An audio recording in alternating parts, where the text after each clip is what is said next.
Bienvenue sur Podcast avec un K, échange avec des entrepreneurs au micro du coworking. Installe-toi confortablement, je te souhaite une très bonne écoute. Alors, bienvenue dans ce podcast de la cafetière. Bonjour Marion. Bonjour Céline. Alors aujourd'hui on va simplement discuter entre entrepreneurs avec une entrepreneur qui gravite autour de la cafetière. Là c'est le cas de le dire, parce que Marion elle fait plus que graviter autour de la cafetière et on va revenir là-dessus. Alors déjà, est-ce que tu peux te présenter, dire qui tu es, tout simplement pour ceux qui ne te connaissent pas. Je suis Marion Lalu, je suis fondatrice et co-gérante de l'agence de communication Colacom, basée à Saint-Jean-de-Maurienne depuis 2009. On fêtera d'ailleurs nos 15 ans l'année prochaine. Et je suis également la fondatrice de l'espace de coworking La Cafetière. Et ça a son importance, effectivement, quand on enregistre un podcast à la cafetière. Je te propose qu'on revienne un petit peu sur ton parcours, parce que ce podcast, voilà, ça va être un petit peu des discussions entre entrepreneurs. Est-ce que tu as toujours eu le sentiment d'avoir une âme d'entrepreneur ? Pas du tout, pas du tout.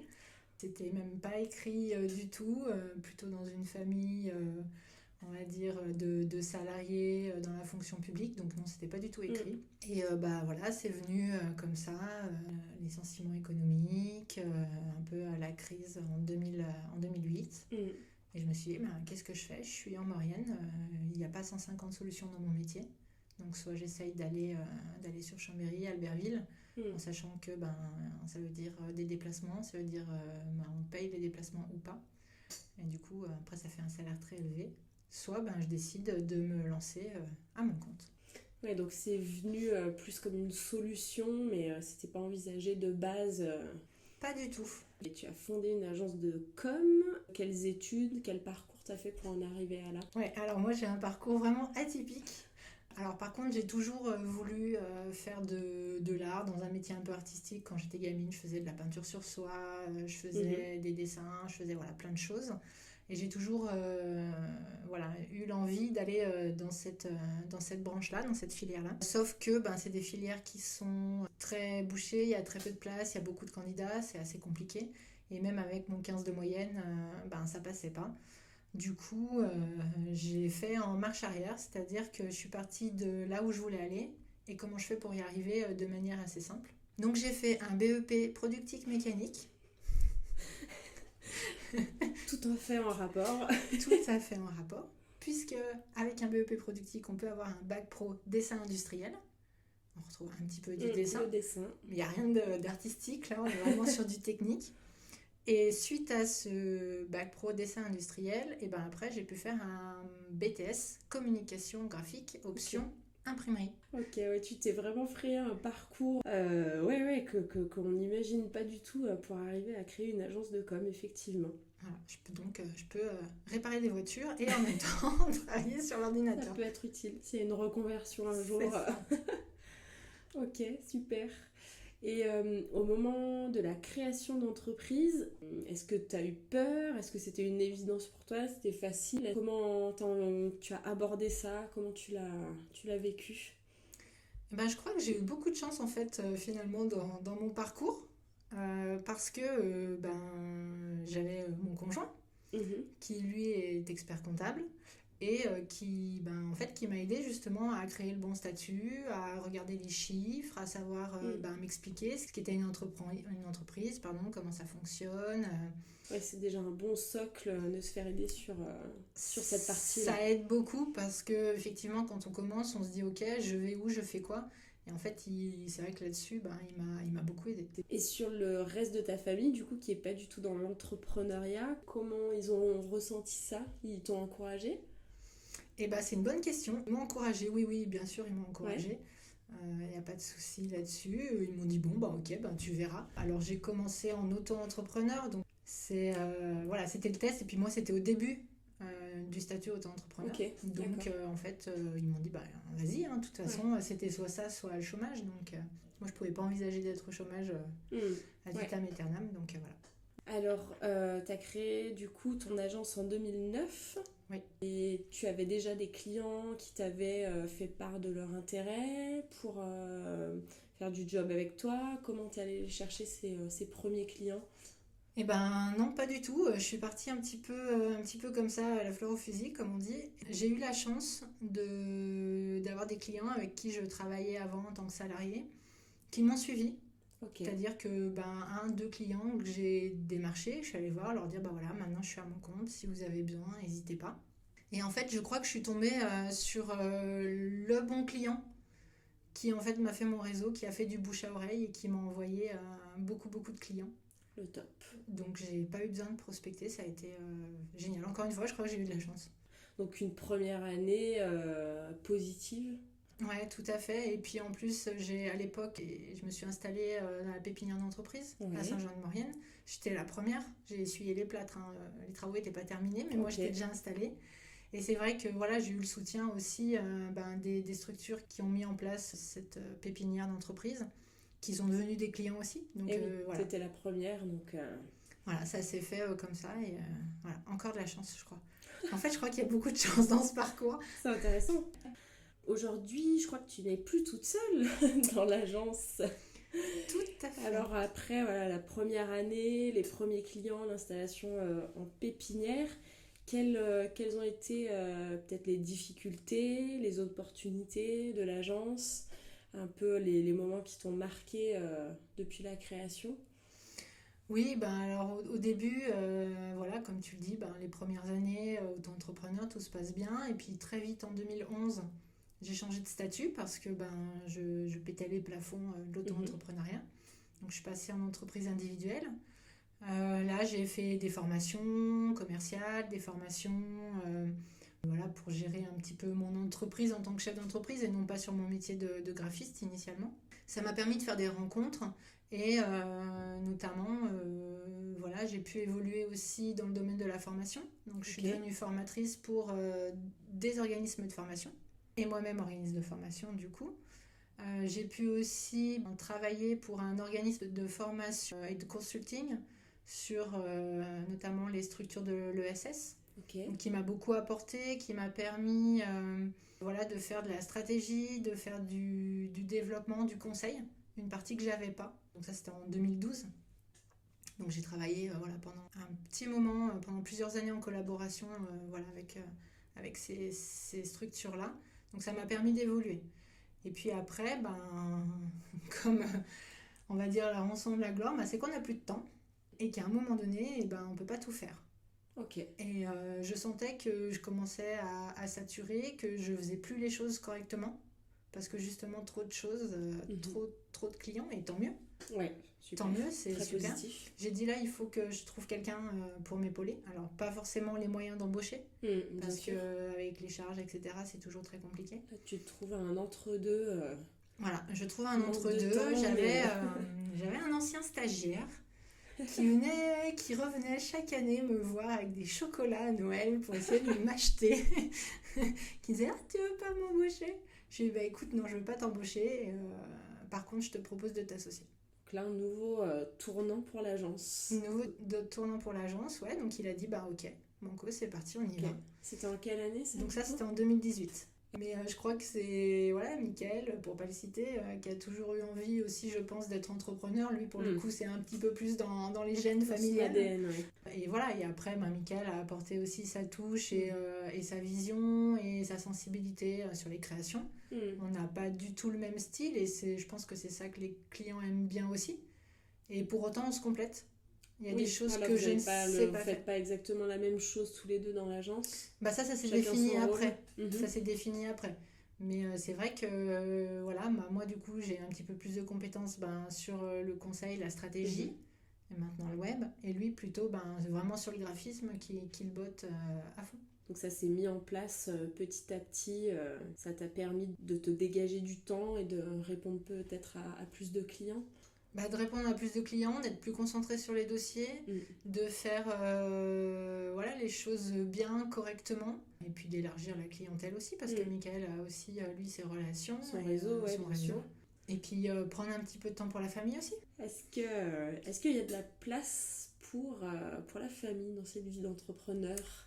En 2018, j'ai qu'un enfant, donc on va dire que c'est un peu plus simple Ouais. qu'aujourd'hui, mais je suis toute seule. Il y a voilà, donc Mickaël qui arrive. Et puis à côté de ça, en 2018, vu que moi je m'ennuie, je sais jamais trop Voilà. quoi faire, je me dis, tiens, et si je montais un espace de coworking? Voilà, il y a de la nouveauté en 2018 dans l'air. Voilà, donc on fait tout en même Il y temps, a c'est plus un simple. tournant. Ouais, exactement. 2018, qu'est-ce qui t'amène à te dire je crée un coworking? Alors cette vision-là, parce que c'était assez précurseur à l'époque, Ouais. on en entendait beaucoup moins parler qu'aujourd'hui. Qu'est-ce qui en 2018 te fait dire tu as envie de te lancer dans ce projet-là? Alors en fait, le projet ne date pas de 2018. En Ok. vrai, il date de 2016. Ouais, On a ok. mis 2 ans à monter le projet. Tout simplement de se dire, voilà, on se retrouvait autour d'un café avec d'autres chefs d'entreprise de temps en temps le matin, et on se disait, on est tous indépendants. C'est vrai que quand on s'absente du bureau, il n'y a personne pour réceptionner un colis, accueillir un client, lui dire simplement qu'on n'est pas là ou répondre au téléphone. Et puis se dire, en fait, on est isolés, chacun dans nos bureaux, chacun de son côté. On ne connaît pas forcément tous les pros du territoire, et c'est dommage parce qu'on peut se recommander entre nous aussi. Je dis, en fait, il faudrait un lieu où on puisse travailler tous ensemble. C'est parti de là. J'en ai parlé et là, j'ai appris que ça s'appelait un espace de coworking. J'ai dit, ok. Alors, coworking, d'abord, j'avais les vaches qui travaillent ensemble. Non, c'est pas ça. C'est pas le sujet. C'est pas le sujet, c'est pas ça. C'était quoi ta vision du lieu et de l'agence dans le lieu? Tu voyais ça comment? Alors moi, j'ai toujours voulu séparer les deux. Pour moi, c'est important parce que c'est pas du tout la même chose, même si au départ, la cafetière est une société aussi. L'agence, Colacom maintenant, est à part entière comme un autre adhérent, comme une autre structure. On est locataire, on paye notre bureau, notre loyer, on est locataire comme les autres. Donc ça a toujours été clair depuis le début. J'ai toujours payé un loyer, même si c'est moi qui avais monté l'espace. Et du coup, est-ce que ça s'est concrétisé? Ça a permis de cohabiter avec d'autres coworkers, avec d'autres entrepreneurs, d'autres chefs d'entreprise? Oui. Alors, on a eu la chance, déjà dès le départ, il faut quand même le dire, d'être soutenu par la communauté de communes. Donc ça, c'est clairement, on n'aurait pas pu le faire, ce lieu, si on n'avait pas eu ce soutien-là. Et moi, j'imaginais vraiment le coworking comme il est aujourd'hui. C'est-à-dire qu'aujourd'hui, on a atteint quand même une vitesse de croisière, on a une 30aine d'adhérents. Moi, le plaisir que je retrouve au coworking, c'est... J'ai travaillé pendant 9 ans toute seule, dans un bureau fermé. Ça m'arrivait des fois de rentrer le soir. Je suis enrouée parce que je n'ai pas parlé de la journée. Ouais, carrément. À la fin, on finit limite à se parler à soi-même tout seul. C'est ça. Tiens, je vais prendre mon petit dossier. Voilà. Donc, tout va bien. Tout va bien. Et voilà, et pouvoir arriver le matin, rencontrer des gens, apprendre à les connaître, apprendre à... Enfin, je trouve que c'est vraiment le plus intéressant. Moi, j'ai l'impression que c'est une deuxième famille. Et que quand on connaît les habitudes de tout le monde, enfin, tu le sais très bien et tu le dis toi-même, on connaît les habitudes de tout le monde, on apprécie, je pense, tous de prendre un peu soin les uns des autres. Et c'est ce qui fait, je trouve, la richesse du coworking. On est là pour travailler, évidemment, mais pas que. Le temps convivial du café le matin, c'est vraiment un temps qui est agréable. On le fait ou on le fait pas, il n'y a pas d'obligation. Si on a du boulot, on va bosser. Si on a 2 minutes, on boit un café. Si on a plus, on reste papoter avec ceux qui sont dispo aussi. Et voilà. Voilà, l'agence a trouvé sa place dans le coworking. On le rappelle parce qu'il y a beaucoup de personnes qui confondent la cafetière et l'agence Colacom. Mais voilà, c'est bien deux entités à part. Tout à fait. Alors, on a parlé de Colacom. Du coup, comment Créamel est devenu Colacom finalement? Alors, Créamel, c'était le nom de mon entreprise quand j'étais indépendante. Mickaël est arrivé en 2018. Déjà, moi, ça faisait longtemps que je voulais changer de nom parce que je le trouvais trop féminin et pas assez entrepreneurial, justement. Ok. Trop auto-entrepreneur, trop indépendant. Et c'était pas l'image que je voulais donner de l'agence. Et avec l'arrivée de Mickaël, il fallait montrer qu'il y avait du changement. On l'a pas pris tout de suite, le départ du changement. Ça s'est fait en 2020. Bon, manque de bol, il y a eu le Covid, mais Du coup, ça a retardé un peu le lancement. Et pourquoi Colacom? Co, comme Covarel, la comme la lu, et com parce que c'est de la com. C'est aussi simple que ça. C'est tout bête. Il n'y a pas eu de grosse recherche. Mais voilà, donc c'était le but de Colacom et non plus Créamel, c'est de dire aujourd'hui on est deux, on est une agence de com, on n'est plus graphiste, c'est-à-dire qu'on fait justement cette partie que j'ai en moi depuis 2012, qui est la stratégie de conseil et l'accompagnement qu'on ne mettait pas forcément en avant, et aussi beaucoup plus de web maintenant. Voilà, donc c'est cette nouvelle identité. On a pendant longtemps on a aussi vendu de l'impression, du print, et en fait c'est pas notre cœur de métier, on n'est pas imprimeur et c'est pas ce qu'on souhaitait avec l'agence Colacom. Donc c'était aussi de dire voilà, oui on imprime pour nos clients s'ils nous demandent, mais on va pas aller vendre de l'impression, c'est-à-dire quelqu'un qui vient nous voir juste pour imprimer, on lui dira non, allez voir un imprimeur, nous on est agence de com. Voilà. Alors, qui sont tes clients du coup aujourd'hui Alors, les clients, on a déjà que des professionnels, on ne travaille pas du tout avec le particulier. On a donc tout ce qui est collectivité, office de tourisme, chef d'entreprise, que ce soit du commerçant, que ce soit de la profession libérale, de l'industriel. Et du coup, tu leur fabriques, si on peut dire ainsi, leur site internet, par exemple? Ouais, leur site internet, mais avant de fabriquer le site internet, on va plutôt les conseiller sur leur stratégie de com à mettre en place. Par exemple, quand on crée une entreprise, qu'est-ce qu'on fait? Est-ce qu'il faut commencer par faire le site internet? Est-ce qu'il faut commencer par une carte de visite? Est-ce qu'on commence par un logo? Voilà, tout ça, comment on fait? La stratégie globale, quoi. La stratégie, qu'est-ce qu'on va faire comme action pour se faire connaître, etc. Donc voilà, il y a ça, et il y a effectivement la création de l'identité, donc que ce soit le logo ou le naming, le nom de la structure, et puis après bien sûr la déclinaison des outils, que ce soit pour des outils print ou des outils web. Et souvent, est-ce qu'ils viennent pas te voir et vous voir trop tard, ces entrepreneurs ou ces chefs d'entreprise? Est-ce qu'ils se disent pas je vais attaquer un petit peu par faire des choses par moi-même, faire le logo à mon cousin, et ça part un petit peu dans tous les sens? Ou est-ce qu'il y a vraiment des gens qui viennent vous voir à la base quand ils créent leur entreprise, ou qui veulent faire une refonte d'identité, etc. On a les deux. Alors, bien souvent, je te cache pas qu'effectivement, les gens viennent, ils ont crayonné eux-mêmes leur logo, ou ils ont demandé un cousin, un frère, une sœur, peu importe. Et ils veulent faire de la carte de visite ou un dépliant. Donc là, pour nous, ça pose vraiment problème parce qu'il y a notre image aussi. Et je dis pas que les gens font mal, puisqu'il y a des personnes qui ont un don artistique et qui peuvent faire des choses très bien.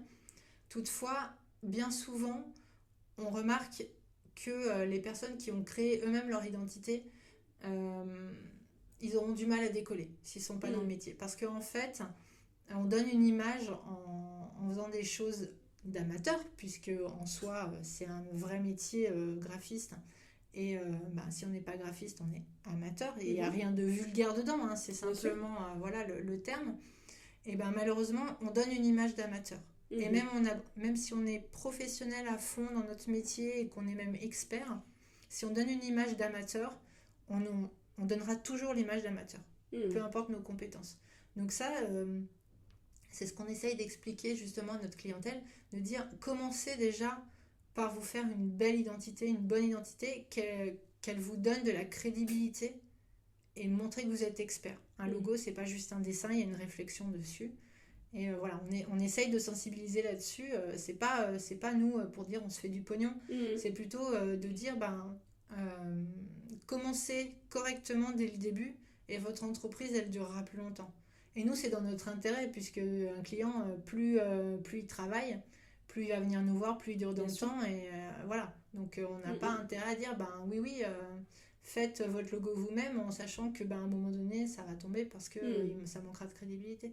Et puis les personnes ont peut-être aussi un manque de recul, de regard sur eux-mêmes, sur leur activité. Tout à fait. C'est parfois bien d'avoir un avis extérieur, une vision extérieure. Et puis souvent on pense faire des économies aussi, parce qu'on se dit la com ça coûte super cher. C'est pas vrai, ça dépend des territoires. Nous on n'est pas un métier réglementé, Donc on n'a pas de grille tarifaire sur toute la France. Et un logo à Paris ne coûte pas le même prix qu'un logo à Saint-Jean-de-Maurienne. Et les prix ne sont pas forcément exorbitants. Après, il y a du temps qu'on passe dessus, de la réflexion, de la recherche. Mais se dire, je vais faire des économies en le faisant moi-même, c'est faux parce que plus tard, quand je vais vouloir faire une enseigne, quand je vais vouloir faire autre chose, l'imprimeur il va me dire, le logo, ça va pas, on peut rien en faire parce qu'il n'a pas la bonne qualité, il n'a pas le bon format, etc. Et au final, on va payer 2 fois plus cher parce que tous les supports, on les payera plus cher pour refaire l'identité. Donc ça sera plus compliqué. Ça coûte combien de faire un logo à Colacom aujourd'hui? Alors un logo à Colacom aujourd'hui, juste le logo, on est à 650 €. Tu parlais du Covid tout à l'heure.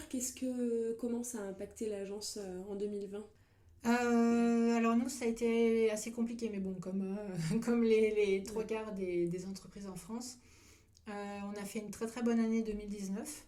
On était vraiment très très bien lancés. Début 2020, on avait vraiment des gros projets qui mélangeaient plusieurs territoires avec une grosse envergure. Et vraiment, en gros, on avait fait la moitié de notre chiffre au mois de mars. Et en fait, le Covid est arrivé, tout est tombé à l'eau, les projets ont été repoussés, n'ont pas été signés, ont même été abandonnés. Et pour nous, ça a été vraiment la douche froide parce que on est reparti presque de zéro. Alors on a essayé nous de continuer à travailler puisque on peut travailler de chez nous sans aucun souci. Mais le problème c'est que nos clients étaient fermés.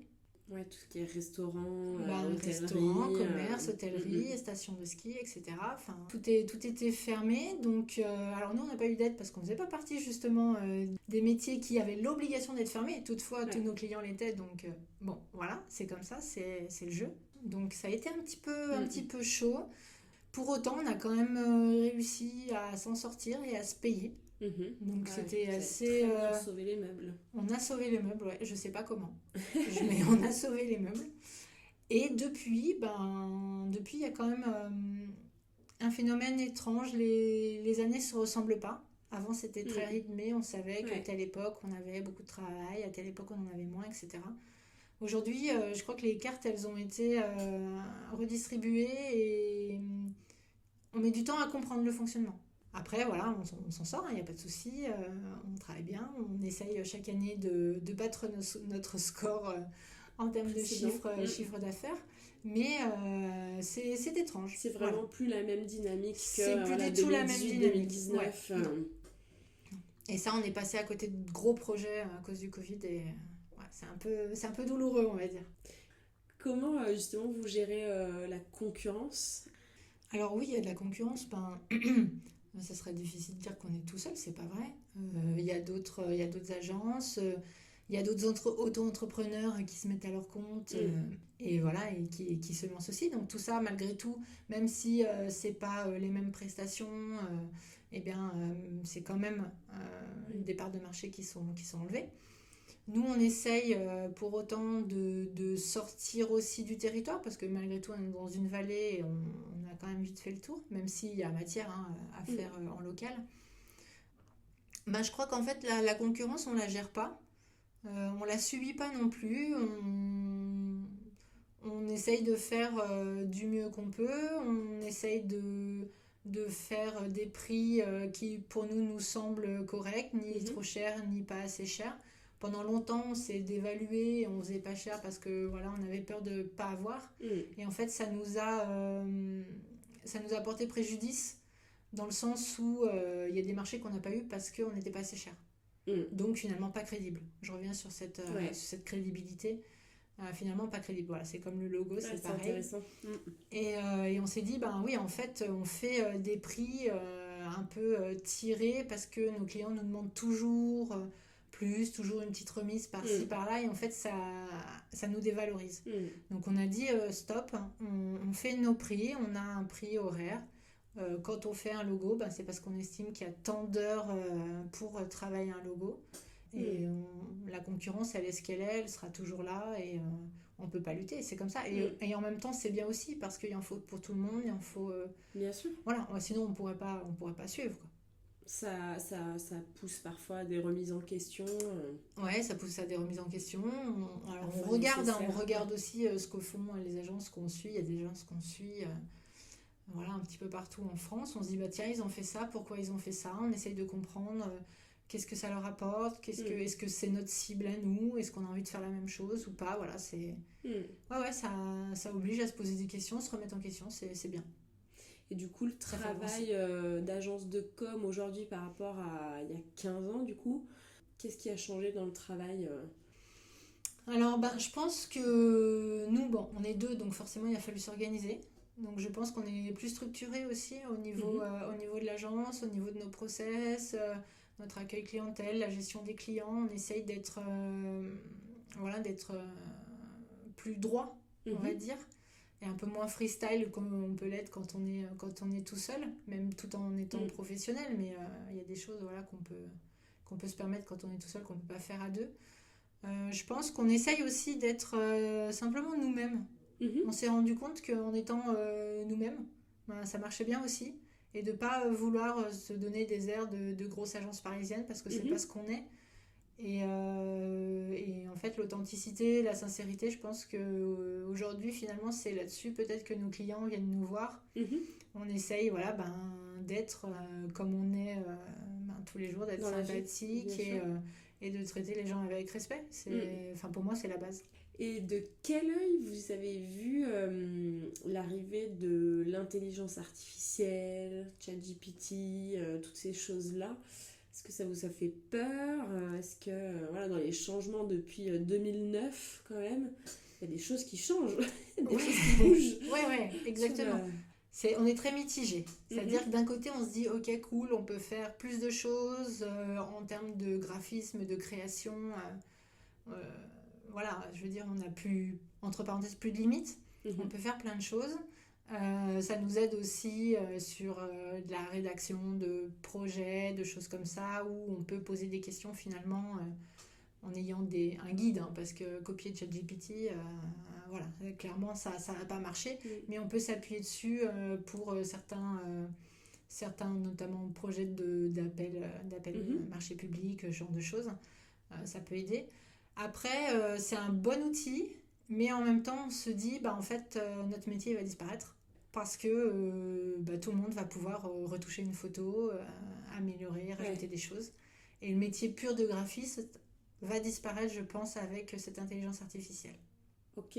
Ouais, donc c'est un chamboulement énorme Ouais, on n'a pas par encore rapport à vous. pris le virage de se dire, bon, ok, notre carte à jouer, Pardon. justement, c'est ben, de plutôt garder cette partie stratégie, conseil, Mm. accompagnement, que Elle est là, là, pour la le valeur coup, ajoutée. l'intelligence artificielle, elle ne pourra pas accompagner Mm. une structure sur du local, sur une cible Mm. précise, avec tous les enjeux qu'il peut y avoir du territoire, les enjeux économiques, etc.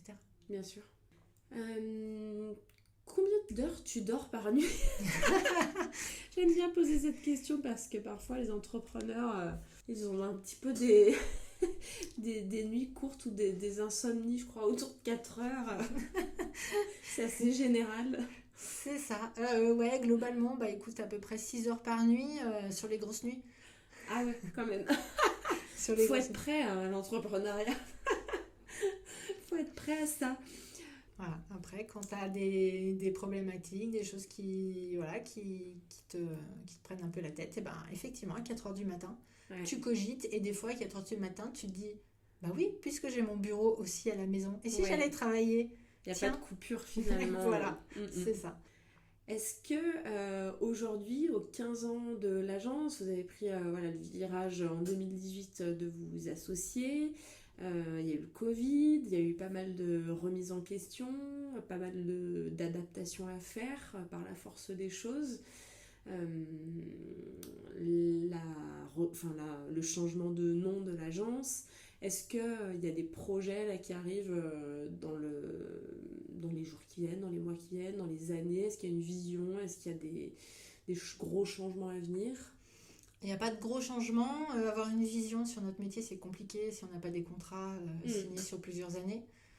C'est pas notre politique, on se demande d'ailleurs si on ne faudrait pas le faire, je sais pas, c'est en questionnement on va dire. Mhm. Après là on commence à avoir des clients un peu plus gros on va Mhm. dire. Là on a quelques startups sur Paris, On vient d'avoir un gros marché sur une structure régionale.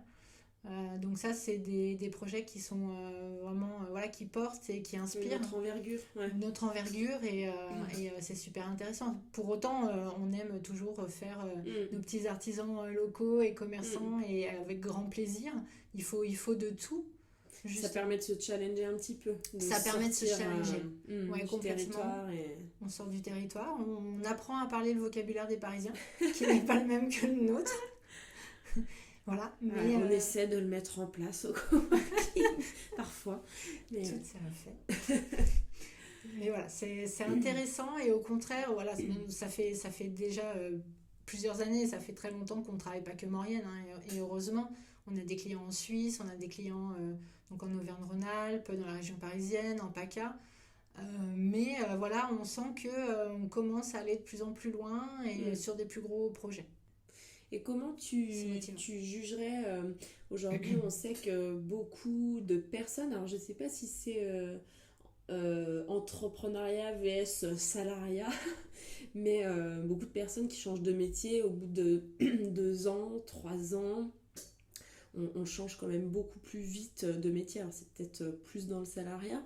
Et toi, comment tu gardes l'intérêt au bout de 15 ans, l'envie, l'amour du métier, de faire des projets au bout de 15 ans qu'est-ce qui te tient Moi, mon métier, c'est ma passion. Donc j'ai de la chance, parce que tout le monde ne peut pas en dire autant, d'en faire un métier. Maintenant, moi, ce qui m'inspire, c'est répondre aux problématiques de nos clients. Voilà, quand un client vient, il veut se faire connaître, on va réfléchir avec lui, comment le faire, qu'est-ce qui peut être intéressant. Il veut un site internet, ok, qu'est-ce qu'on va y mettre? Parce que faire un site, c'est bien, mais il faut savoir ce qu'on va mettre dedans et pourquoi on va venir chercher de l'information, qu'est-ce qu'on va venir chercher. Donc à chaque fois, c'est des nouveaux projets, c'est des challenges, c'est toujours super intéressant. Donc puis on apprend des choses aussi sur le métier des gens et sur les gens. Ouais, bien sûr. Et finalement, je crois que c'est peut-être ça finalement que j'aime, c'est découvrir des gens, des personnalités. Et finalement, c'est très varié selon les projets. C'est très varié. Après, pourquoi les gens changent de métier? Écoute, ça, je sais pas, je suis pas dans leur tête, mais je pense que le Covid a fait beaucoup. Il y a eu beaucoup de remises en question. Les gens se sont dit finalement, la vie, elle est courte, elle est compliquée. Est-ce que je peux pas faire un métier qui me plaise plus ou qui m'inspire plus? Voilà. Donc je pense qu'on cherche toujours un petit peu le paradis. On va bientôt arriver sur la fin de cet échange. Qu'est-ce que tu dirais à la Marion d'il y a 15 ans qui a fondé l'agence? Est-ce que tu auras un conseil à lui donner, peut-être qui peut être retransmis pour des entrepreneurs qui se lancent aujourd'hui dans d'autres domaines même? Question difficile. Détends-toi, ça va bien se passer. Ah ouais, c'est un très bon conseil. Ça va bien se passer, il faut croire en soi. C'est ça. Ça va y aller, comme on dit par chez nous. Ça va y aller, ouais. Détends-toi. Fais les choses avec conviction, mets-y toute ton énergie. Bon, alors c'est facile à dire quand on n'a pas d'enfant, après c'est un peu plus compliqué. Mais faut vivre les choses. Pro vie perso. Ouais, faut pas hésiter et on verra ce que la vie nous réserve. Mais des fois, il y a des belles surprises. Et de la chance aussi. Il faut se lancer, quoi. Au bout d'un moment, il faut arrêter de réfléchir et il faut y aller, quoi. Vas-y, tu verras bien. Alors, on peut poser une question qu'on pose un petit peu à tous nos adhérents. On va la poser à la fondatrice du coworking, ça peut être drôle. Ton café, tu l'aimes comment? Alors, je bois pas de café. J'aime pas ça. Là, le mythe s'écroule. Non, moi, je suis plutôt de thé. Et là, avec l'hiver, je tends un petit peu sur le cappuccino, là, la petite douceur réconfortante. J'ai cru que tu allais dire le petit thé de Noël. Aussi, hein, ça n'empêche pas. Ouais, le petit côté réconfortant, là, pour l'hiver. On a besoin de réconfort. Ouais, tout à fait. Effectivement. Eh bien, merci beaucoup pour cet échange, Marion. Merci, Céline. On se dit à très bientôt. À bientôt.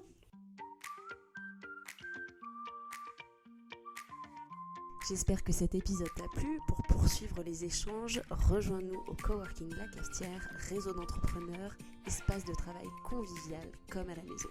À très vite.